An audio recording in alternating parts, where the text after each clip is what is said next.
At a certain level of wealth, you stop flying first class for the champagne.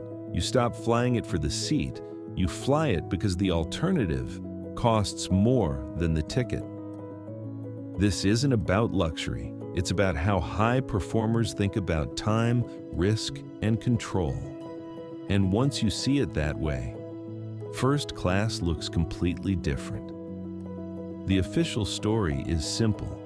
First class is better seats, better food, better service, and on the surface, that's true. But that's not why the people who actually use it. Because if it was just about comfort, they'd take that money and sleep in a 5-star hotel instead. They don't. Because first class was never really about comfort. It was about one thing: the removal of friction. In economy, everything is a queue: security, boarding, overhead space, delays. Every step requires you to compete with a crowd of strangers for a predictable outcome. First class dismantles that entirely. Separate entrance, priority lane, dedicated lounge, pre-boarding. But here's what people miss. It's not that these things are nicer. It's that they're predictable.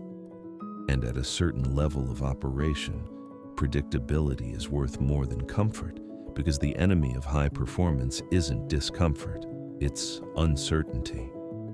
Then there's what the seat physically protects. In economy, almost nothing is private. Your screen, your calls, your documents, all visible to whoever's sitting next to you. In first class, privacy is structural: closed suites, physical partitions, white noise. For an executive moving a deal, a first-class suite isn't a seat. It's a mobile office with controlled access. And when a single call can move millions of dollars, the cost of the upgrade disappears. There's a concept some operators talk about quietly. They call it day zero. Imagine flying overnight to close a negotiation, 9 hours, a major acquisition, 9 figures on the table. In a regular seat, you land stiff, dehydrated, mentally scattered. You spend the first half of day 1 just recovering. That's not saving money. That's transferring cost from your travel budget onto the outcome. In first class, you sleep flat. You arrive rested.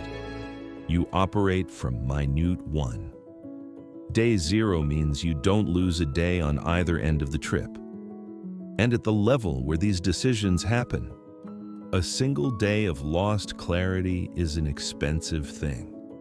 And then there's what the seat communicates, not to strangers, to the people in the room. In certain circles, how you arrive is information. It tells the room that your time has a price, that your environment is curated, that friction has already been removed from your life before the conversation even starts. It's not about impressing anyone. It's about signaling operating capacity.